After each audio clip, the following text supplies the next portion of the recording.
విశాఖలో సంచలనం సృష్టించిన జ్యోతిష్యుడు మర్డర్ కేసును పోలీసులు ఛేదించారు.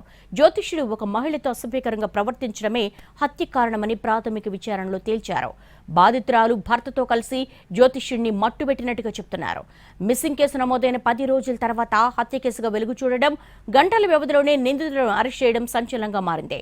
నిందితులను పట్టుకోవడంలో కాల్ డేటా, సీసీటీవీ ఫుటేజీలు చాలా కీలకంగా మారాయి. ఆనందపురం పోలీస్ స్టేషన్ పరిధిలో జరిగిన జ్యోతిష్యుడు మర్డర్ కేసుకు సంబంధించి మరింత సమాచారం మా ప్రతినిధి చిరంజీవి అందిస్తారు. జ్యోతిష్యుడి మృతి కేసు ప్రస్తుతం మిస్టరీ వీడింది. అయితే దీని వెనుక కొన్ని అనుమానాలు కూడా ఉన్నాయి. ఈ నేపథ్యంలోనే మిస్సింగ్ కేసు కాస్త మృతి కేసుగా మారింది. పోలీసులు ఈ కేసుని ఏ విధంగా ఛేదించారనేది ప్రస్తుతం మనతో మాట్లాడడానికి ఆనందపురం భీమిలి సిఐలు ఉన్నారు. వాళ్ళతో మాట్లాడే ప్రయత్నం చేద్దాం. సార్ నమస్తే సార్. అసలు ఈ కేసు సంబంధించి మన దగ్గర ఉన్నటువంటి ఎవిడెన్స్ ఏ విధంగా కండక్ట్ చేశాం, అసలు మొదట ఈ కేసుని ఎలా గుర్తించడం జరిగింది, ఏ విధంగా ట్రేస్ చేయడం జరిగింది?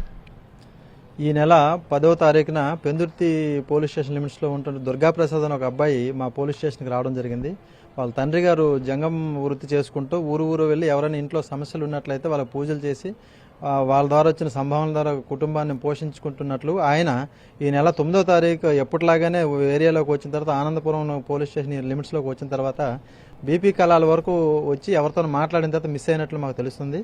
10వ తారీఖు వరకు మాకు ఇంటికి రాకపోవడం మాకు ఏదో అనుమానంగా ఉందని చెప్పేసి వాళ్ళు ఒక మిస్సింగ్ రిపోర్ట్ ఇవ్వడం జరిగింది. సీసీ కెమెరాల ట్రాకింగ్, సెల్ ఫోన్ ట్రాకింగ్లో అది ఆనందపురం నుంచి బోయిపాలెం వైజాగ్ వచ్చేటప్పుడు బోయిపాలెం లెఫ్ట్ తీసుకుని కాపులపాడు లేఅవుట్లో అక్కడ వరకు ట్రాక్ అయిన తర్వాత కనిపించలేదు.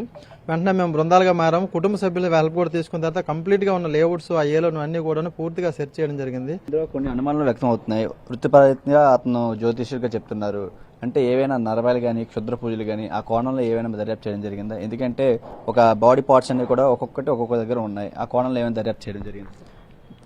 మేము కేసు రిజిస్ట్రేషన్ తర్వాత పూర్తిగా ఎంక్వైరీ చేసామండి. చేసిన తర్వాత ఇక్కడ ఏదైతే మర్డర్కి మోటివ్ అనేది వాళ్ళ మిస్సెస్ని ఏదైతే చంపారన్నామో వాళ్ళ మిస్సెస్ని సెక్సువల్ అసాల్ట్ చేయడం వల్ల చేసిందనేది మాకు ఇప్పటి వరకు తెలుస్తుంది. దాని మీద కూడా మేము దర్యాప్తు అయినా ఇంకా దీన్ని కంటిన్యూ చేస్తాం. ఫర్దర్గా ఏమైనా వచ్చినట్లయితే ఖచ్చితంగా ముందుకు తీసుకొస్తాం. ఇప్పటి వరకు అయితే మాత్రం మోటివ్ ఇప్పుడు మేము చెప్పింది ఎస్టాబ్లిష్ అయ్యింది. ఫర్దర్గా కూడా ఎంక్వైరీ చేస్తాం. సార్, ఈ ఘటనలోనే అతను ఎవరైతే చంపేశారంటున్నారో అతని చేతికి కూడా గాయమైంది. కేజీహెచ్లో కూడా ట్రీట్మెంట్ తీసుకుని చెప్పాను. సాధారణంగా చేతికి ఏమైనా గాయమైనా అక్కడ ఎమ్మెల్సీ కూడా చేస్తారు. ఆ కోణంలో వాళ్ళు ఏమైనా ఇన్ఫర్మేషన్ ఇచ్చారండి మనకి? యాక్చువల్గా ఈ ఎవరైతే ఈ ముద్దాయి ఉన్నాడో మృతుని చంపిన రోజే చంపుతున్నప్పుడే అతనికి ఏంటంటే అది బటన్ నైఫ్.